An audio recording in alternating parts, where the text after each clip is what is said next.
اپنے گھر والوں سے ناراض رہتا تھا ہر وقت، ٹھیک ہے. اس گھرانے میں اگر کوئی سکون کا باعث تھا تو ان کی بیوی بہت ڈاؤن ٹو ارتھ، بہت اچھی. انہوں نے اپنے تینوں بیٹوں کی تربیت بڑی اچھی کی تھی، اور باپ کے پیسوں پر جو ہے گھمنڈ نہ کرنے کی تربیت ڈے ون سے کی گئی تھی. اور ہمیشہ اپنے بچوں کو کہتی تھیں کہ انسان کی پہچان ان کے اخلاق سے ہوتی ہے، اور یہی سب کو سمجھنے کی ضرورت ہے، پیسے سے نہیں ہوتی ہے. تمہارے باپ نے بڑی محنت کی ہے، لیکن اب جو ہے ان کی طرح سختی مت اپنانا، عاجزی میں ہی سب کچھ ہے.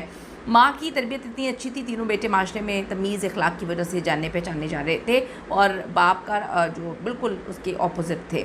اب بات یہ ہے کہ جب بڑے بیٹے کی شادی کی بات آتی ہے تو والد کا تکبر بڑا عروج پہ پہنچ جاتا ہے. وہ کہتا ہے جی میں برطانیہ جیسے ملک میں رہ رہا ہوں، اور میں یہاں پر کسی امیر شخص سے، یعنی کہ امیر پاکستانی نیات فیملی سے شادی کروں گا اور ان سے جہیز کا تقاضا کروں گا.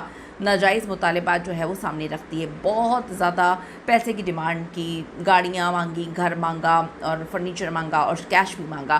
وہ کہتے ہیں جی میری برادری میں تو میرا ایک نام ہے، میں چاہتا ہوں سسرال والے جہیز میں بڑی قیمتی گاڑیاں دیں، کم از کم بارات جب آئے تو پورا یو کے دیکھے.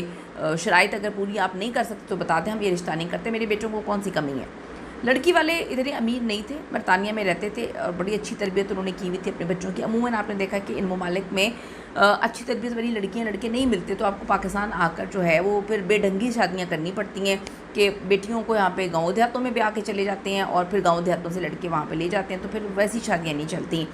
برطانیہ کے ماحول میں اس طرح کے مطالبات تھوڑے سے عجیب تھے، لیکن وہ لڑکیوں کی پرورش والدین نے بڑی اچھی کی تھی، تو ان کو یہ سمجھ نہیں آتی کہ اتنے امیر ہیں اور اتنی بڑی بڑی ڈیمانڈ کریں، ہم کیا کریں گے.